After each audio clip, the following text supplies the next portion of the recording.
जय श्री राम। दशहरा हमारे देश का महत्वपूर्ण त्योहार है। इसे विजयदशमी या विजय पर्व भी कहा जाता है। यह अश्विन मास की शुक्ल पक्ष की 10वीं तिथि को मनाई जाती है। कहा जाता है कि इस दिन भगवान श्री राम ने लंका के अत्याचारी और अन्यायी राजा रावण का वध किया था। तभी से इस त्योहार को विजय पर्व के रूप में मनाया जाता है। दशहरे के दिन एक विशाल मैदान में रावण, मेघनाद और कुंभकर्ण के विशालकाय पुतले लगाए जाते हैं। इस स्थान पर मेला सा लग जाता है। बच्चे, बूढ़े और जवान सभी मेले का आनंद लेते हैं। पहले खुले मैदान में राम रावण का युद्ध होता है, जिसमें राम रावण का वध कर देते हैं। बाद में पुतलों में आग लगाई जाती है। आग लगते ही पुतलों में रखे बम और पटाखे छूटने लगते हैं। बच्चे यह देखकर खुशी से तालियां बजाने लगते हैं। दशहरे का त्योहार बुराई पर अच्छाई की विजय का द्योतक है। यह हमें अच्छाई के मार्ग पर चलने की प्रेरणा देता है। आपको बता दें कि इस दिन भगवान राम सीता माता को रावण की लंका से मुक्त करा कर लाए थे। रावण पर भगवान राम की विजय की खुशी में हर वर्ष दशहरा मनाया जाता है। इसके साथ ही मां दुर्गा ने महिषासुर का अंत कर देवताओं को मनुष्यों पर उपकार किया था। इस हर्ष में भी दशहरा मनाया जाता है। विजयादशमी या दशहरा बुराई पर अच्छाई तथा असत्य पर सत्य की जीत का प्रतीक है। इस दिन महिषासुर मर्दिनी मां दुर्गा और भगवान राम की पूजा करनी चाहिए। इससे संपूर्ण बाधाओं का नाश होगा और जीवन में विजय श्री प्राप्त होंगी।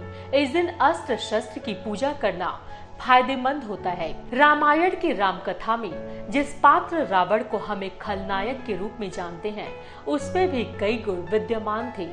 एक दुष्ट और अभिमानी राजा होने के साथ साथ रावण महाज्ञानी और एक महान पंडित भी था। तमाम विद्याओं का जानकार रावण एक कुशल राजनीतिज्ञ, सेनापति और वास्तुकला में पारंगत था। उसे तमाम तरह की तंत्र विद्याएं आती थी। वह इंद्रजाल, तंत्र, सम्मोहन आदि का अच्छा जानकार था। चारों वेदों का ज्ञाता दशानन रावण भगवान शंकर का अनन्य भक्त था। उसने भगवान शिव का आशीर्वाद पाने के लिए कठिन तपस्या की थी। अपनी कठिन तपस्या के बल पर रावण ने ब्रह्मा जी और भगवान शिव से कई वरदान प्राप्त किए थे। उसके पास अनेकों अमोघ शक्तियां थी। इस दिन शस्त्रों की पूजा की जाती है। दशहरे में गांव-गांव और नगर-नगर में रामलीला होता है, जिसमें रामचंद्र जी के संपूर्ण चरित्र को दर्शाया जाता है। यह त्योहार बुराई पर अच्छाई की विजय का प्रतीक है। यह हमें सही मार्ग पर चलने का मार्गदर्शन करता है।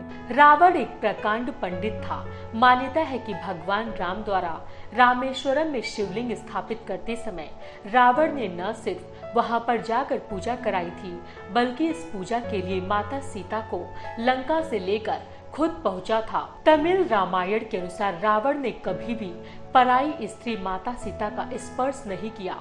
अपहरण के समय रावण उस भूखंड को ही उखाड़ लाया था जिस पर उस वक्त देवी सीता खड़ी थी। रावण एक महान कवि के साथ साथ वीणा वादन में भी परंपरागत था। रावण ने भगवान शिव की महिमा का बखान करने के लिए शिव तांडव स्रोत भी रचा था। रावण को तंत्र, जगत, ज्योतिष के अलावा रसायन शास्त्र का भी ज्ञान था। रावण का यही ज्ञान मौजूदा समय में रावण संहिता में मिलता है।